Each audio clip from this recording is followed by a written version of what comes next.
Hey race fans, and welcome back to the channel. My name's Simon, and in today's video we'll be looking at how you can set up a second overlay display using Racelab so you can show an additional set of race information on a tablet or a second screen whilst you're driving. This video is part of a broader series on the channel dedicated to optimizing your iRacing setup, so check back regularly for more setup guides. Okay, let's get to it. So what is Racelab?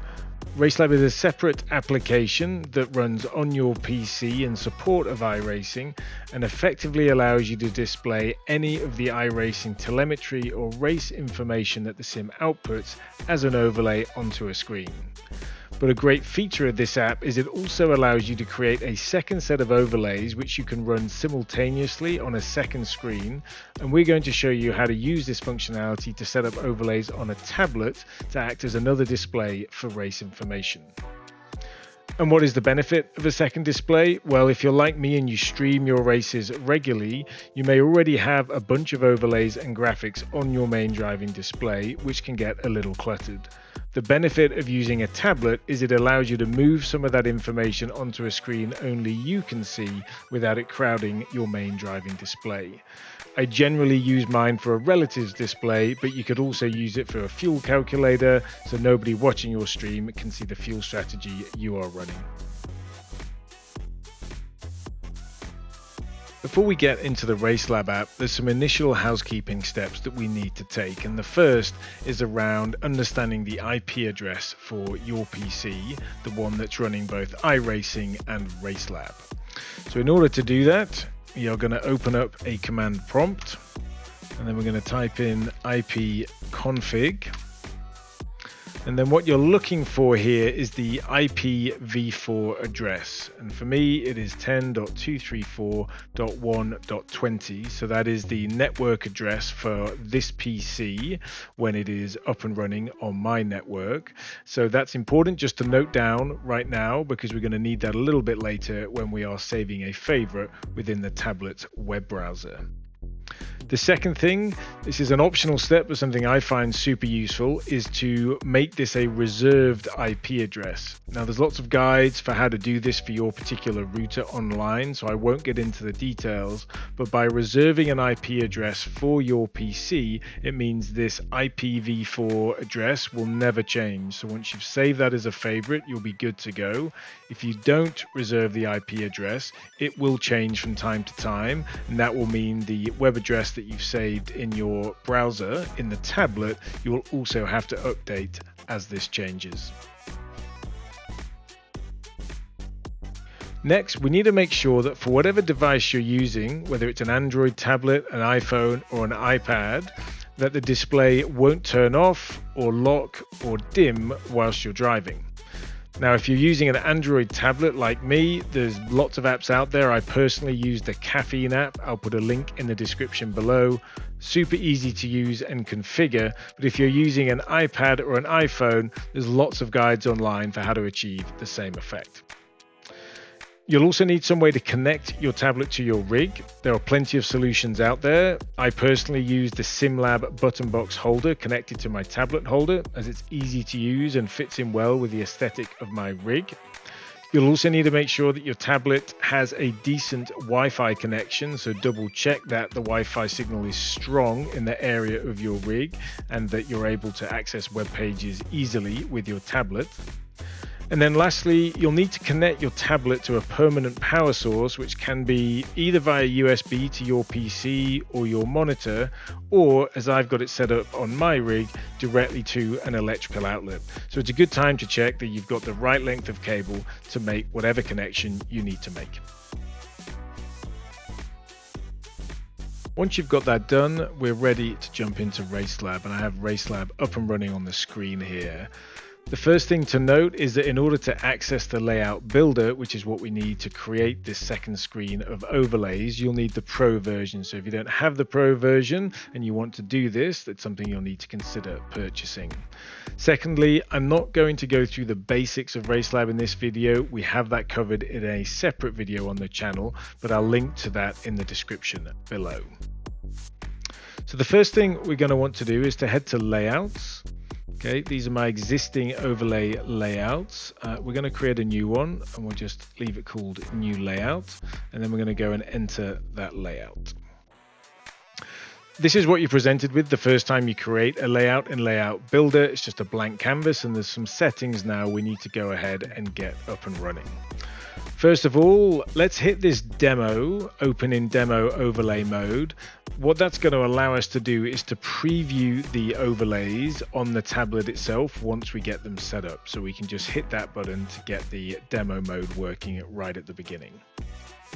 Secondly, you'll see there is display and stream. Now the display tab is for your main screen, and what we're talking about here is the second screen for the tablet. So we're going to go into the stream tab. And let's talk down some of the options that you've got here. First of all, you've got the two browser URLs. The first one, the live URL, is the one that you want to point your tablet to when you're racing. That will be picking up the live information. The second one is called a demo URL, and that is super useful when you're building an overlay like we're going to today, so that you can preview what the overlay is going to look like on the tablet. Now, in terms of making sure you get the right address here, you're going to want to replace local host with the IP address for your PC that we talked about earlier. So just make sure you go ahead and do that. But my recommendation at this stage is to put in your IP address where it says local host and then save both of these as bookmarks in your tablet's web browser before we move on to the next stage. Looking at resolution, this won't be immediately apparent in terms of what the resolution is for your iPad, your phone, or your tablet. So what I recommend doing initially is just setting it to something probably slightly smaller than it will be in reality, so 1280 x 720, and we'll be able to adjust this later on as we get the overlays set up. Session specific. The toggle here, if you don't have session specific, we're going to set up one set of overlays that will apply to any race session in iRacing. I personally prefer to set up overlays that are different for test, practice, quali, and race. So I'm going to toggle this to on, but it's certainly personal preference for you. And then once we've done that, we are ready to start creating the first overlay. And what you would do is just head down to add overlay and then select the first one to put in. And for us, we're going to start with relatives. After some trial and error, I know that the window width and height for my tablet web browser is 1468 by 780, but for your tablet or phone, this will almost certainly be different. So the way to find out the right resolution to use is to, first of all, make sure that the resolution is set to custom resolution in Racelab. Then go down to your relatives overlay alignment box and select align item to the right and align item to the bottom, and that will push the overlay into the bottom right hand corner. And then you can adjust the horizontal and vertical pixel boxes above until you can see the overlay in your tablet screen snugly in the bottom right hand corner. Once it's there, you know when we adjust the scale, it will fill the screen, which is what we want it to do.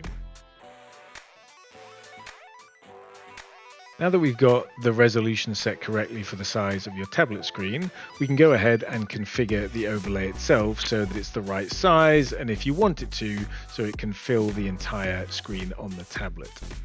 So we'll head into settings.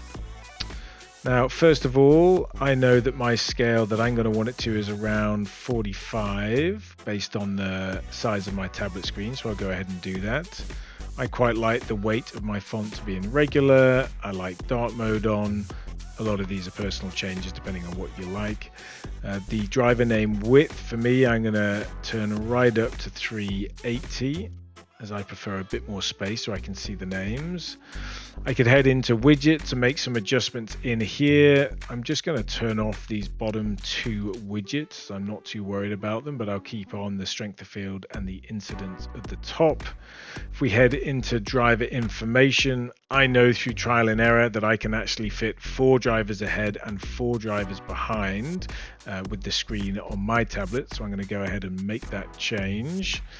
And then if we head into lap times, potentially you might want the last lap times of the driver that you're racing on your relative. So I'm going to turn that to on. And then I'm going to also switch on the pitted lap information because that might be useful whilst I'm in a race. So now when we head back, we can take a look at the changes that I've made to the screen itself. Now on my tablet, I can see I've got a little bit of space on the left-hand side, so I can probably add the driver number into that as well. So I'm going to go ahead and also add the driver number to the screen and then see how that looks. And now we have a complete relatives display with the right resolution, so it now fills the screen. But of course, you can customize the information the relatives display as much as you want to show different information, to show different widgets, whatever works for you. Just like with your main screen display in Racelab, you can have multiple overlays showing on the tablet. So let's go through a quick example of that. First of all, I've switched us into a test session rather than the practice, so we have a blank canvas.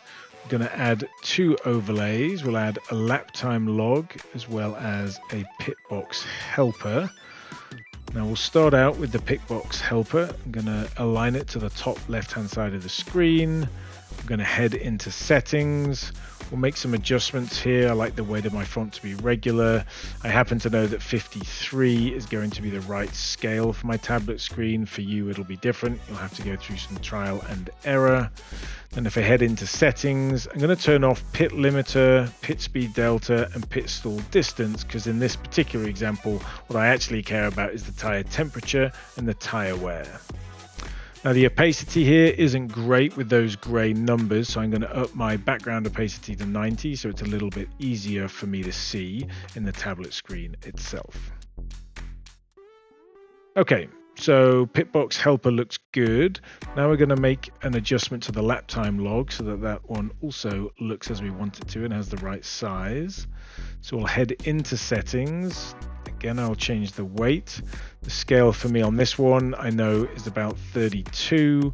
I'll adjust the background opacity to 90 so it's the same as the pitbox helper. Not too worried about the overlay title or the line separator. I'll switch on dark mode. In terms of the columns of information, that looks good. I'm happy with those. But what I do like to see is the session personal best. So I'm going to turn that on. Now I can see on my tablet here that I've got a little bit of space at the bottom, so I'm going to up the row count to 8 just so I can add a little bit more information around my lap times into the overlay. And there you have it. Super easy to do. For any one of the sessions, you can add as many overlays as you like. Obviously on a tablet screen, it's going to be a little bit smaller, so you will be limited in terms of screen real estate, but it's endlessly customizable, just like it is on your main screen display, and a piece of functionality that I really enjoy using when I'm driving. The final step is to double check that the overlays are showing correctly in the tablet when you're in a live iRacing session. And the first thing we need to do is to make sure that the web browser in your tablet is now pointed to the live browser URL, which you can see here in Racelab. As a reminder, you'll need to swap out localhost for your PC's IP address. Now, if your tablet is still pointing to the demo URL, it won't be getting the live telemetry feed from iRacing, so it's important to make sure that you repoint it to the live browser URL. And then before we run some laps, just double check that the demo window is closed within Racelab. It's this one in the top left here. And then make sure that your layouts window is open so that we are out of demo mode and into live mode. So I'm going to jump in now and run a couple of laps, and then we'll see how that updates on the tablet screen. I've run a few laps now, and you can see the lap times have been logged in the right overlay, and the latest readout of my tire wear is shown in the left overlay.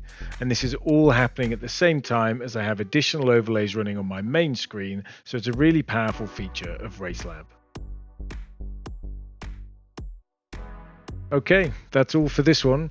Check back on the channel for more setup guides, and if there's one that you don't see and you'd like us to put together, just let us know in the comments below. Thanks for tuning in, and we'll catch you on the grid.